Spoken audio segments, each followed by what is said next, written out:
Welcome everybody to another episode of Environmental Social Justice. I am your host, Wendy Nystrom, today with my co-host, Miss Joy Langford. Welcome back, Joy. Hi, glad to be here. Glad to have you back. Joy makes this fun, but today, very special guest, we have Tate Wimberley. Tate is the Global Managing Director of Corporate and Investment Banking for Madison Street Capital, and today he's going to demystify ESG for us. So welcome, Tate.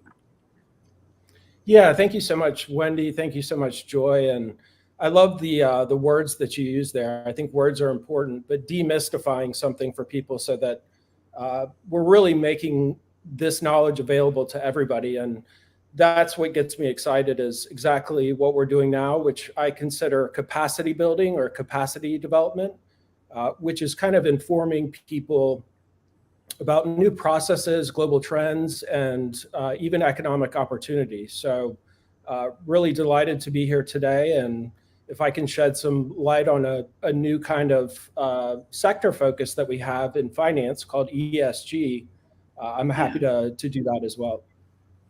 Well, one of the things, because you and I've previously spoke on this, which is why I really wanted you to come on and do the show today. It seems to be a little political lately with ESG.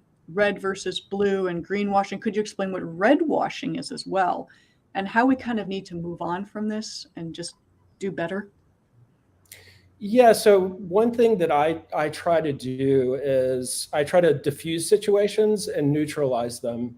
So I like to depoliticize things and always take it back to the economic impact of things. When you start to talk about the jobs that it provides, the clean water systems that infrastructure can build, the new younger workforce getting engaged in sustainability, those are all things that are talking about the next 10, 15, 20 years in the economic long run. So in terms of politicization, let me see if I can kind of explain this the best way. So really, the roots of sustainability and the sustainable economy go back to Stanford University around the 1970s. They developed this concept called a stakeholder. So let me see if I can explain that so that we can talk about how it's become politicized. So up until the 70s, when this notion of the stakeholder was essentially developed, there was the idea that the only interest a corporation should have is for their shareholders, those that actually own stock or debt in the company. When you expand that definition to a stakeholder, you're actually talking about everybody that is affected by a particular business. So people who live downstream from a factory that's polluting, those businesses that are suppliers to your corporation for the core inputs.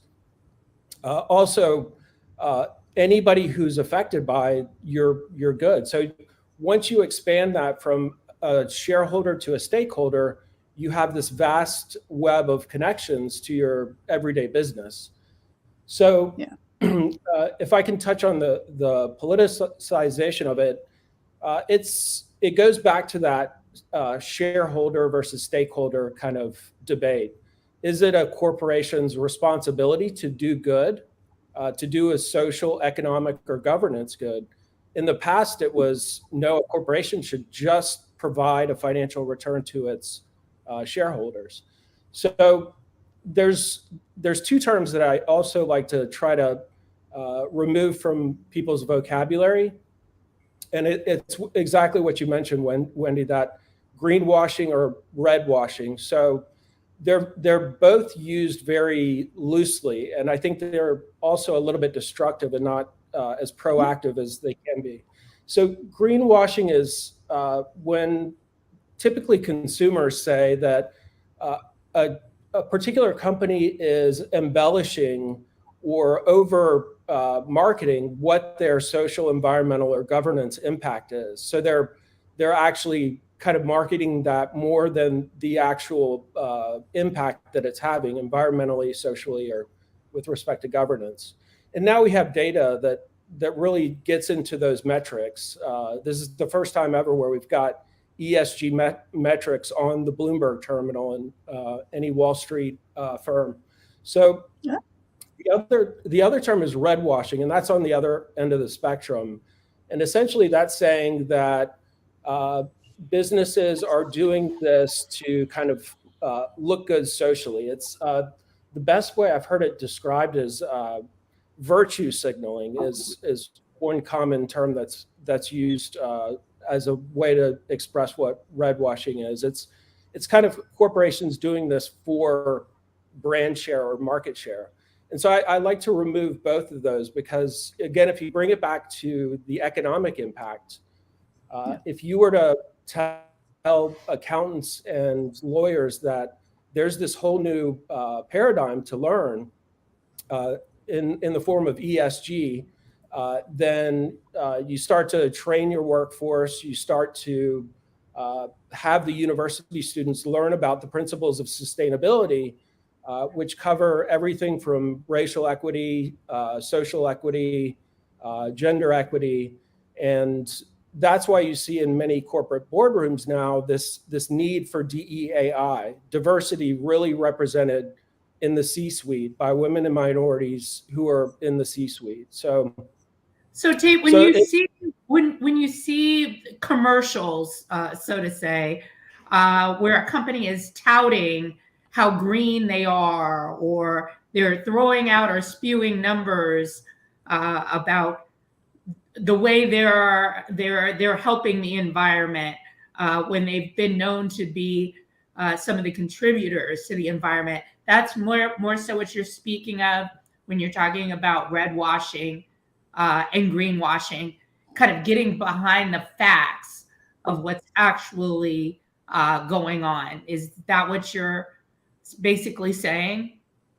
Yeah, and what has happened in the business world is there's been an emergence. So typically, the accounting systems in the U.S. have been regulated by GAAP and IFRS. So now there's a new body that's called SASB, SASB, and this actually, it kind of details what that net benefit that's being created by some of these social programs, environmental programs, actually tying it to the balance sheet. So up until now, it's almost been the Wild West for people to be finance ESG professionals because it was more of a question of advertising or marketing. And so you've seen a lot of audits at major firms like Deutsche Bank and some of those major firms. But it's also an opportunity. Like, people talk about unifying accounting systems. There's also the opportunity to report this in a much more accurate and transparent way. And that's something, as a financial professional, I firmly believe in, is full transparency. That when you kind of open up the business to whether it's stakeholders or people in the community, that it's actually doing what it's saying it's doing. And that's a fundamental principle of good business here in the U.S. I'm so glad you brought that up. And Joy, thank you for interjecting that. It was the Wild West. When ESG first came out, there were a lot of people, companies, when they brought in ESG programs, they tacked it onto someone else's existing job. It's like, in addition to your daily activities, we want you to do the ESG reporting, not realizing that it is a skill set that most people don't have, the environmental background, DEI background, but also it's a big job. And to tack it onto someone's existing responsibilities they have in their job is a bit unfair and a disadvantage, which is why I think a lot of that reporting was done incorrectly, or they were saying they were doing certain things when they were not. Simply, I don't want to call it greenwashing. I call it unintentional greenwashing, because I think that they had their heart in the right place. They just didn't have the right people to execute it and get it done. And that's what we're seeing. This is now turning around. We're seeing a lot more qualified people in these positions. So thank you so much for bringing that part up, because that is important for people to understand. There's also, if I could add one additional concept, and this is what ties it to financial reporting and incentivization, this concept in finance known as materiality. So materiality is how that actually affects the investors in those opportunities from a benefit or from an adverse perspective. So now that people on Wall Street are talking about this concept of materiality, what is the actual economic and accounting impact of this particular business's operations, Yeah. it's a much better time to be working in it. And I personally love it because if I meet a company, for example, that's doing water infrastructure project in a city, it's more about like, what economic impact are you having on the lives of the people who now have access to clean drinking water? So Yep. it's about identifying with like, those are the things that get me excited in finance. It's never about like the big check. It's about, hey, what amount of people did you help by providing access to capital for those who may not have had it, or for businesses that have had a hard time getting access to capital? I love that. And it is hard to get capital because I think the most recent statistic was for people getting VC funding, women and people of color received only about 2%. And that definitely needs to change, because there's some great ideas out there, and there's some great inventors that could really use some funding to get their ideas off the ground. That being said, though, with funding and finance, Joy and I, the three of us, were talking previously, folks, about jobs and how getting people out of fossil fuel industry and into a well-paying position in the renewable sector cannot happen overnight. Tate, you've said numerous times this needs to be a strategic change with steps in order to make this transition. Could you explain why we can't just flip a switch and just go 100% renewable? Why is that just not possible?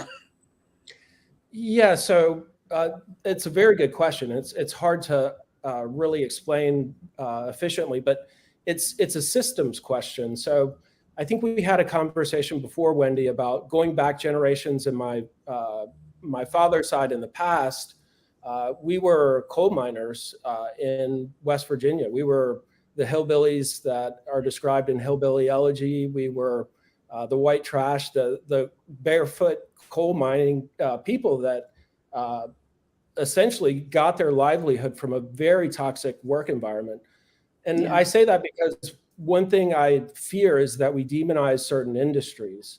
If you were to tell people like, okay, we're going to remove your only source of income and not replace it with a new industry, a new training, it's detrimental. It's detrimental to those people who their core identity goes back to the movie 𝒉𝒂𝒐 about the establishment of the unions and coal mines and that kind of thing. So it has to be what's called a just transition. It's got to be steps over time, because if you remove an industry, you're now promoting the opioid epidemic for people who have just lost their major source of livelihood. So, Yeah. and I also look at other global economies, and it's in a ways unfair to oil producing economies to say like, okay, you're 90% of your GDP comes from oil, so we need you to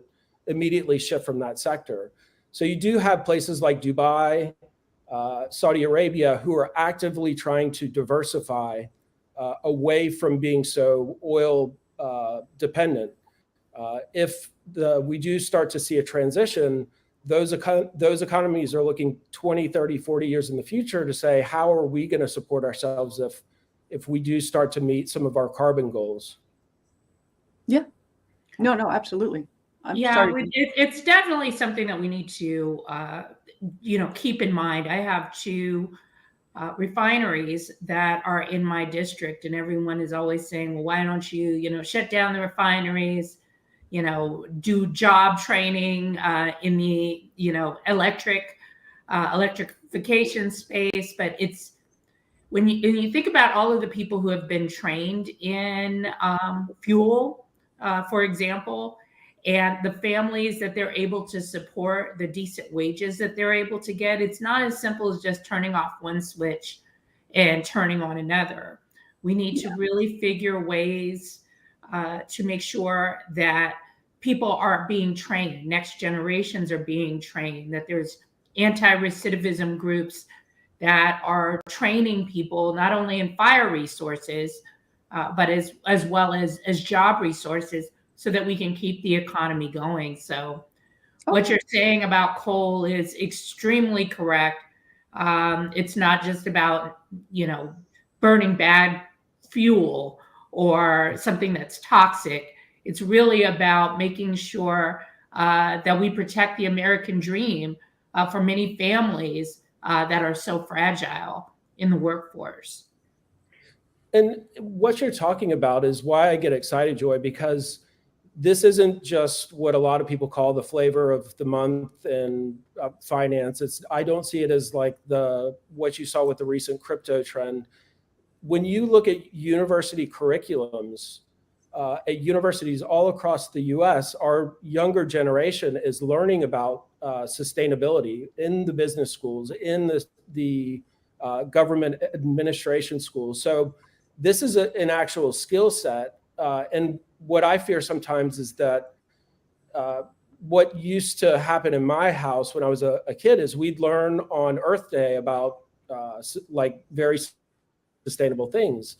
And my parents would support it, kind of like, oh, that's nice that the kids are doing that. But we also need people our age and 20s and 30s to see the economic impact and opportunity that the sustainable economy is going to provide people going forward. So I'm glad talking about the economy moving forward, and we did talk about how this is not an overnight change and it has to be done strategically because we do not have enough natural resources to make everything electric. We need that energy diversification. We need alternate forms. But with your company and what you do, because I did watch, Tate did a great presentation for a group called 𝑦𝒍𝒂𝒎𝒊𝒏𝒈. It's the International Sustainable Institute. I think I got that right. And it's a certification class that you take for infrastructure. And the reason I reached out to Tate was I watched it, I loved it, I wanted to know him. So the 7 impact investing, the 7 criteria of ESG investing, that was pretty phenomenal information that you provided. That I didn't memorize it myself. I'm sure you haven't memorized it yourself, but if you wanted to touch a little bit on that and how you apply that. Yeah, so essentially, what you have when you have new systems is you kind of have to establish guardrails for what the governing principles are for how we can measure and monitor all this. So the 7 principles kind of give us the guiding factors that we go by. And there's organizations, there's a group called the PRI, which it's a United Nations organization. It stands for the Principles of Responsible Investing. So at the highest levels, all of this really ties in directly with organizations like the United Nations. It's really how people on a global level are shifting into looking at sustainability through this business and economic lens. There's one example I wanted to give about what I kind of do strategically to kind of keep my finger on the pulse of things. And this gets to Joy's question of like, are the businesses actually doing it? So in a former life, I was a equity research analyst for retail stores. We would do something called variance analysis, which is, okay, what is the amount of a particular store putting items on sale versus like their true other inventory that they're selling for full price. So we would actually go to retail stores and see what was on sale and do some analysis that way. So this is where the disconnect with sustainability in the corporate world is still there. So from time to time, I still like to go to malls and take a walk and see the stores and the employees. But I recently cleaned out my junk drawer and I had 3 Apple MacBook batteries.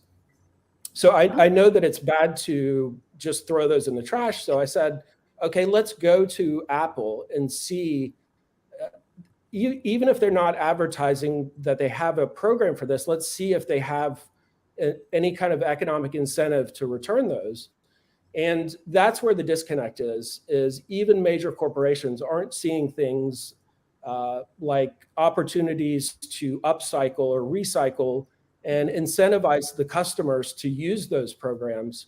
So I use that example of Apple because if you think about it, if there was a system in place for getting people to bring their batteries back to the store so that it could be reused into a different machine, you would think that they would incentivize the customers to do that. So They should. So there's still a little bit of a disconnect with what we see major corporations doing, as well as the full overall opportunity. So I wanted to use that example because Apple's the most famous retail store in the world. And you're absolutely right. I mean, I get annoyed when my cell phone, I try to keep things for a long time because it's e-waste. So when I had to recently upgrade my cell phone, it's not because it was not working. It was because it stopped accepting security updates because the manufacturer deemed it too old. And there's a lifespan of when it'll still upgrade your security settings. And I got hacked. And I found out it's because, well, your phone's older and you haven't gotten a security update since May. And I thought, yeah, but it still works. I'd like my phone to keep my phone, but I had to get a new one. And I really wish that larger corporations would make things maybe modular, like with as you said, computers. Battery's dead, swap it out. Something else doesn't work, swap it out. But you can still keep the main format of your laptop or your desktop. I know that's coming. I know a lot of people are talking about that. I just haven't seen it. And I do want to touch back on one of Joy's examples as well with this issue, the issue of the oil and gas refineries that are close by to your residential place. The other thing that happens is for a lot of people, they say, well, we don't want a particular mining operation in our backyard, but it's kind of, it goes back to the economic issue of, okay, what do we actually need to power the next generation of devices? And how do we extract those materials from the ground in the most efficient way that also protects the environment? So you do see some extraction companies actually establishing sustainability departments to research, okay, how do we extract this much more efficiently? How do we create less byproduct from the extraction process? So it was a good example, Joy, so I'm glad you used that oil and gas example. Joy's brilliant. That's why I love her. She comes up with great ideas. So just getting back to, Tate, what you do, would you mind explaining to people, how you can help maybe a startup, or if anyone's interested in getting to ESG, or what your company does with respect to ESG? Yeah, so I'm by trade, I'm an investment banker, and I am neutral in terms of the sectors that I work with. It just so happens I am well trained in some basic ESG coursework and training, but the thing that I typically do on a daily basis is sit down with the CEO, sit down with the CFO and say, okay, what are you looking to achieve the next 1, 3, 5 years? And then we essentially advise the client to say, like, okay, you're probably going to need capital injection at this point, that point down the road. So let's really establish a relationship so that we can advise you through that process, what the implications of capital are for the business, for the previous shareholders. And then going back to the sustainable side, it's really, I like the title that you gave this, demystifying ESG. For many business owners, if you were to say, like, you have to adopt this whole new way of doing business, it could be frightening. It's like, why did I not know about this before? So the way that I approach business owners is saying, okay, you already have these processes in place. Are you paying your workers a fair wage? Do you have recyclable materials? And so if they're already doing some of those processes, it's just kind of codifying it into the ESG framework. And then you start to measure, you start to report it, and it's so much better to see a business. I always go back to the case of New Balance. It's an American company. It costs a little bit more for the shoe, but they pay their workers a fair wage. And so I try to look at businesses that are already doing, kind of help them realize, oh, I was already kind of doing this anyways. So. And it's also, when people talk sustainability, they always think the environment and plants and life and pollution. It's people too. I mean, it's the three pillars are people, planet, profit. So people are a very important segment of being a sustainable company. You have to pay them well. You have to pay them a living wage. You have to have diversity. So people often forget about, the social in ESG. Yeah, the social and the governance aspect are very closely entwined. And this gets back to some of your early comments, Wendy and Joy, that if governance is supposed to be diversification in the boardroom, we need to be tracking that. We need to be saying not just women in executive roles, women and minorities in the C-suite, and we need to be holding major corporations accountable so that what they say is their DEAI is actually the truth. And so I do have some people who are doing projects on measuring that E and the S and the G factor in the C-suite as awesome. we speak. Yeah, a lot of people are really focusing on that to make sure that companies remain equitable and fair, because that is necessary. It's been overlooked for a little too long. Joy, I will give you final thoughts. Well, I think this is very encouraging, right? We're seeing that.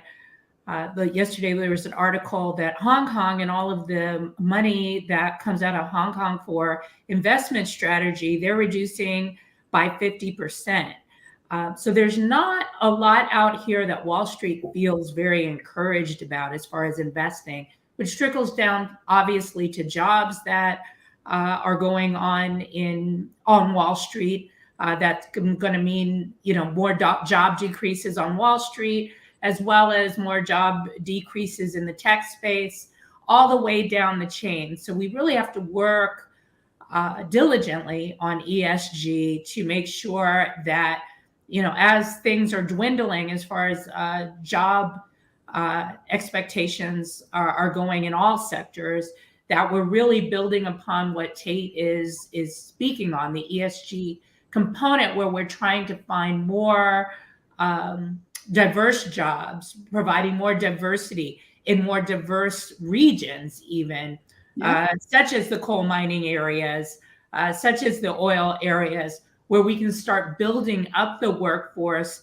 from the bottom up. So I'm really curious to, obviously stay in touch with Tate, for Tate to be a guest again as we see what happens in the next 6-month cycle, to make sure that, we are on track and that we are doing our part as environmental justice people to make sure that job inclusion and diversity of all sorts is being represented. So thanks so much, Tate. And Wendy, for all bringing together the minds of the minds to make stuff work. The last thing I'd like to mention, though, before we leave is that we are empowered. We're empowered as consumers. The reason I see ESG being successful, especially with this younger generation, is if they see a brand that really is doing good, they vote with their dollars. Those things become viral. So one quick thought exercise that I'll leave everybody with as a way to kind of get in this mindset of, okay, I'm going to put my dollars behind those companies that are doing good, is to look at the labels on your clothes in your closet. And it seems like a simple thought exercise, but what you're doing is saying, like, okay, this was produced in this location.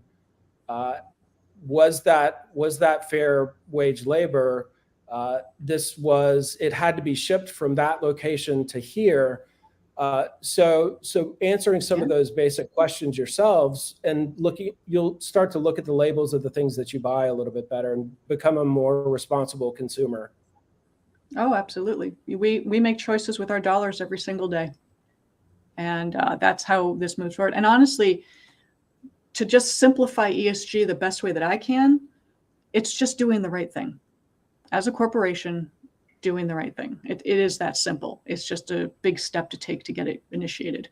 So on that, Tate, thank you so much for joining us today. Brilliant conversation. And seriously, please come back in a couple months, give us updates on how things are looking.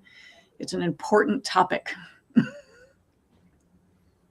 Thanks, Joy. Thanks, Wendy. Just amazing to connect with you on this platform. And hopefully we shared some new knowledge for some people. Oh, absolutely. Without a doubt. Without a doubt. Okay, guys, I'm Wendy Nystrom, your host with Environmental Social Justice with my co-host Joy Langford. And today, Tate Wimberley from Madison Street Capital. Check him out. He has amazing presentations on YouTube. Watch it. It's a wealth of information in there. So we'll catch you guys next time. Take care. Bye.